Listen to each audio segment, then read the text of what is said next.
So today another RPG horror story is from Lazy Insect 7925. I love those names. It is about railroading DM and his poorly hidden creepy slime fetish. Ew. Slime fetish? Are we talking about That's slime? like Yeah. slime's in the game. Has a slime fetish.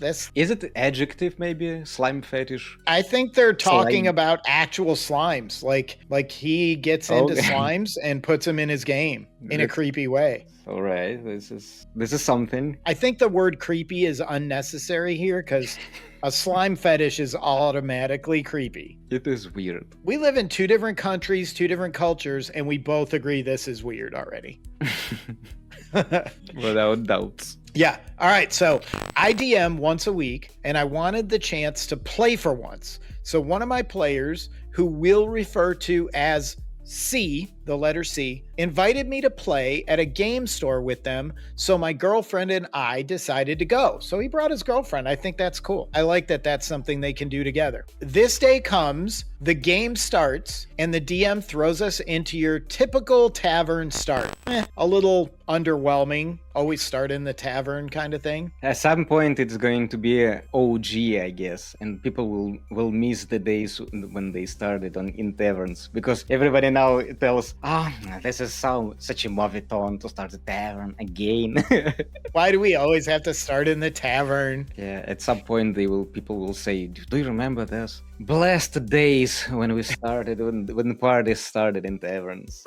All right, so we start in this typical tavern start, and none of the characters know each other, and a bar fight breaks out. The DM proceeds to describe a 10-minute fight in the bar between two randos and a guard, never giving us any chance to talk or even roll for anything. So he's narrating this whole bar fight. He just rants for 10 minutes, and then suddenly the fight's over. Once it's over, he tells us that the bar has a job board. Apparently it wasn't knocked over during the fight. It is a sturdy one. They are told that they can either look at the job board or go out and explore the town. So the three of us say, we want to explore the town. And the DM says, Actually, never mind. You walk up to the job board.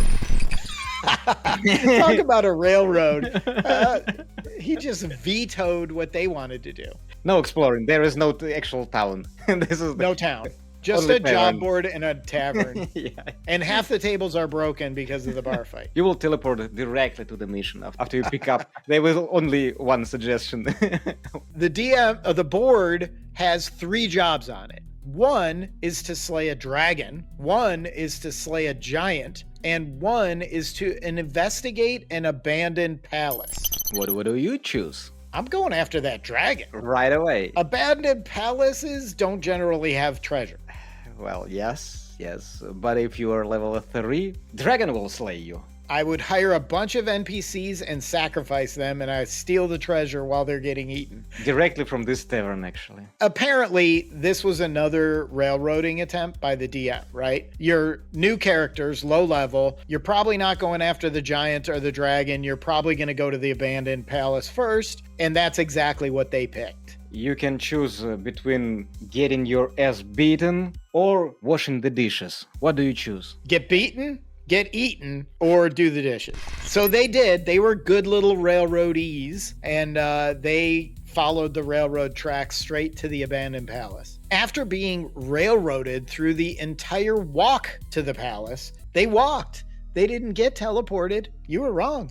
So there was an actual town. All right. There was a town, and they walked right through it. They got railroaded through it. They didn't even get to look at anything. Like, nothing to see over there. Just walk straight ahead to that palace. They took a tourist bus. So we arrive at the palace, and we're told that this palace used to belong to a crazy alchemist who made slimes. No.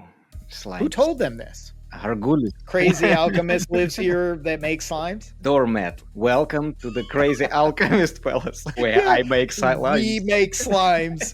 Slime palace. We enter, and the first thing that happens is a slime crawls up my arm, and it begins to eat my shirt. I guess they didn't have the right color shirt on. No saving throw, nothing. It just starts crawling up his arm and eats his shirt. It's just on me, trying to eat my shirt off, and there's nothing I can do about it. After telling the DM I'm wearing plate, it moves to C. What? The DM, C was the person that they were using for the one that invited them to this game. Oh yeah. Right? All right. The letter C. The DM then decides to describe in great detail about how it is a cold, pleasant sensation. That's a weird way to put it. I bet it is not. I can bet my teeth yeah. it is not pleasant sensation. No. Maybe cold. No. Cold, yeah. Slimy, maybe. Pleasant, doubt it. So now this cold, pleasant slime is now eating the female's shirt off and then covers her body. Slimy underwear. Sounds like fun. I can honestly say there has never been any slimy underwear in any of my D&D games. Nothing what I would ever heard about either. No, you wouldn't put you're not going to go put some slimy underwear into your games now? Hard pass. Hard pass. So my girlfriend and I, remember this guy got invited and brought his girlfriend. Cheers to you, bro. Cheers to you. You got a girlfriend you can play D&D with. This is awesome. This guy's girlfriend and him, the guy who's writing this story, desperately trying to move the story along and get away from this awkward, creepy slime underwear thing. So they interrupt and ask the DM what happens next. He finally stops narrating and lets us move on to the next room. The next room has 2 more slimes who immediately try to eat our clothes again. So why do those slimes always eat their clothes? I don't understand that. Yeah, I don't either. What is happening? This is getting awkward. So 2 more slimes, they immediately try to eat their clothes again. So we just decide to turn around and leave this room. C decides then to split up the party and continue investigating. And the DM basically forgets about me and my girlfriend here because they split up. C avoids about 5 more slimes before making their way upstairs to find the dead body of the alchemist who left a note before talking about his greatest creations. I'm assuming this alchemist is probably naked because the slimes ate all of his clothes, but it doesn't say that.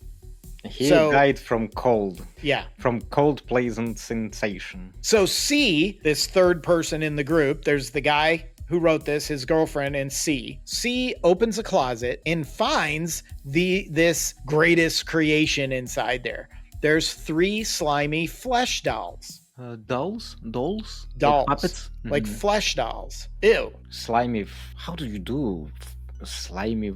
They are without any form. Well, if it is not cube, but apparently he found a way to like add something, some flour or something to make it more like clay. He finds the dead body of the alchemist. He does or does not have clothes. I don't know. It doesn't say. C opens the closet, finds these greatest creations, which are 3 slimy flesh dolls, 2 that look like famous people, and 1 that looks like C, the player. Oh, this is horrible. He points at C when he says this. Oh, shit. This is a horror story. This is a horror story of a horror story. At this point, it is not all that bad. I don't know. It's kind of weird. Eating clothes with the slimes is kind of weird, but... and then covering their body. It ate their clothes and then covers their body. Maybe those aren't really dolls. Maybe they're just people that it already did this to. Yeah, 2 famous people. I think that they are eaten. Became those dolls. I think so too. So C gets freaked out and slams the closet, shuts the closet, and decides, I'm out of here. Like, I don't need any more evidence. This is weird. I'm out. He leaves the palace, but not before picking up a friendly slime to take it with him. How do you tell if a slime is friendly? Does it only eat the sleeves from your shirt? It was smiley slime. Maybe it's warm and pleasant. All right. Yeah. Maybe it is warm and not that pleasant. So we leave the palace. Apparently, he must have found the other 2 people that the DM forgot about. And we leave the palace and end up on some random trail and follow it to a wedding, which we crash this wedding. And what do you know? Someone dies. So now we're in the middle of trying to solve this mystery. 100 investigation rolls later, an awkward attempt. It's written poorly. An awkward Attempted flirts from the DM. So towards C. So the DM awkwardly tries to flirt with C, whoever C is. The three of us are about ready to give up when the DM brings up the friendly slime again. They forgot about the friendly slime. At this wedding, they're doing an investigation because, of course, you would ask the party crashers to solve the mystery. You don't eat food for free. Be useful at once. Yeah, he brings up the friendly slime again. The friendly slime then apparently it talks because the friendly slime goes on to explain that the alchemist died of heart failure after having too much fun with his creations. How does slime talk? It doesn't have vestibular apparatus. Yeah, I don't know, but apparently it talks, and it is basically saying that the alchemist died of heart failure because it had too much fun with his creations. I'm starting to understand where it goes to. Too much fun with his creations. Yeah. And heart attack. And with the title of the story, the puzzle begins to combines. 2 and 2 is officially adding up to creepy. Before that, we were a little bit too judgmental to this DM, I think. Because, alright, it's kinda okay that there are slimes, as we talked about that. There are those giant slime cubes, so it is legit. Yeah, it's legit. It definitely is. But I don't know, maybe I had a little bias going in because of the title, but I was getting creeped out pretty quickly. We are biased. We got biased? Yes. Okay. All right, that's fair. I mean, I'll admit it. But we were right. Our bias proved to be right in this case. So the slime, the DM talking through the slime, tells the party that he died from having too much fun with his creations. He winks at C and then explains that this is more important to figure out the mystery. That knowing that this creepy alchemist was messing around with slimes is important to figure out the mystery of somebody who died at a wedding randomly. They're like, yeah, no. My girlfriend and I get up and leave and drag C with us. In the middle of the game, they just walk away. This then leads to a long and uncomfortable conversation with C about why everything that just happened was weird. Like, C didn't get it? That it was weird? I didn't too. We are only assuming. Maybe this was too much fun with his creations were like, what is so creepy about that? Maybe I don't know. They ate him because definitely they are trying to eat. Maybe they are too small and baby slimes. They can't eat flesh right now. They can eat only clothes. They start small. After that, they grow. These mysteries are connected to each other also. I'm actually shocked that C, whoever this person C is, had to be explained why this is weird. Like, they didn't get it. Like, this seems normal. Honestly, he says, I'm not sure if we're overreacting or not. But that's huge, creepy energy right there. I don't know what he was expecting to happen or where it would have gone if we didn't push the story along or leave. But it creeps me out just thinking about it. It kind of creeps me out too. You guys are too sensitive. You're okay with the creepy slime game? I don't see anything creepy so far. Maybe I'm as oblivious as a C. Let me channel this DM for a second. Right. He says, in character as this friendly slime, he even has a good, cute slimy. I don't know if your slimes can be cute, but still. Yeah, maybe. I mean, did you ever see like the Ghostbusters cartoon? Oh, yes. Slimer? Yeah. Slimer could be the friendly slime. Right. Yeah. Yeah. And he can't talk. Oh, he can do some sounds. Yeah. So here it is. You wanted to explain. So I'm the DM. So I'm the DM playing the creepy slime. So he says, alchemist died of heart failure because he was having too much fun with his slimes, his creations. Wink, wink. That's creepy. I'm sorry. Maybe I don't fully understand the meaning of having fun with his creations. Because for me, we are having fun playing Call of Cthulhu. Yeah, that's different. That doesn't give you a heart attack. It can. I think he was having a different kind of fun. With his slimes. Like having fun with slime. Yeah.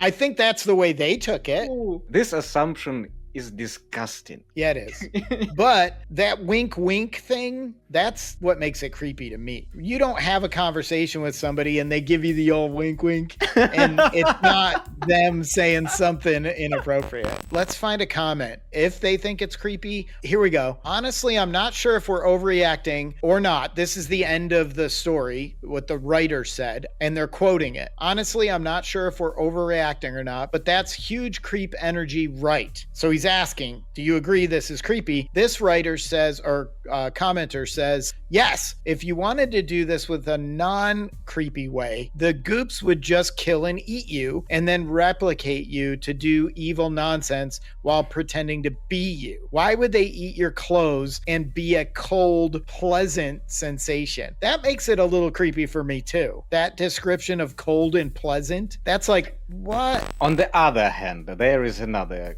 comment I see, that finding a duplicate of yourself is a pretty classic horror trope, and I actually liked it. I think most famously from Invasion of the Body Snatchers. I don't think that moment was itself a problematic or lame element. I'm assuming the DM meant that the slime resembled C's character.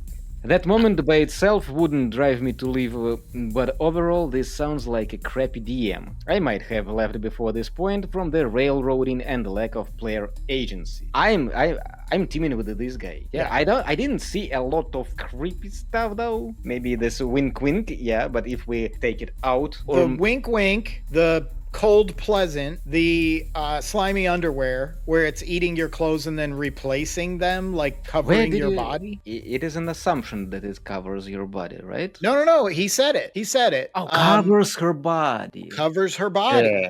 Yeah. It ate her clothes and then became her clothes. Yeah, it doesn't sound that good. Why exactly does this one of these three creepy slimes look like a player that it had never seen before? He opened the closet and it already looked like him. So why? This is a good trope. This is why. This is up to you to figure out. This is a good mystery, I think. As for railroading, if a one shot, for example, Call of Cthulhu, right? It wasn't all of that railroading, but it has a general plot. Even if D&D, the one shots do have those. Yeah. So if they do go search in a town, they are going to be spending time talking to NPCs that are not even there if it is a one shot. I think he could have been a little bit more clever about hiding the railroad tracks rather than just say, oh no, you can't go look at the city, you look at the job board. And I think to a certain extent, if you're in a one shot, the players should play along. I still think this was a weird premise. If like the dead alchemist was actually a slime and then came to life and tried to kill them, fine. That's fine with me. If the three in the closet were all three of them and the end of the story explained why it was all three of them, that would be fun. I agree with that. But I don't like all of the creepy imagery that this DM threw in there. I think he was just going for some shock value and to get a reaction from the players. And he got a reaction. He wanted them to be disgusted. Do you know the horror movie Fly? It is also disgusting, but it is fun to watch. I like it. I love the horror shock. I don't mind that. I don't even mind disgusting, but when it gets to that like creepy, that's kind of where I draw the line. Like, why did it have to replace her clothes, cover her body? What's all the winking about? And exactly how is a slime winking? And how does the slime talk? Yeah, it talks too. So yeah, maybe he was just trying to get him back on the story by making the slime talk. It sounds like they were investigating all the wrong stuff. They investigated 100 roles and hadn't solved this mystery. So at least that's what the writer says. The writer says.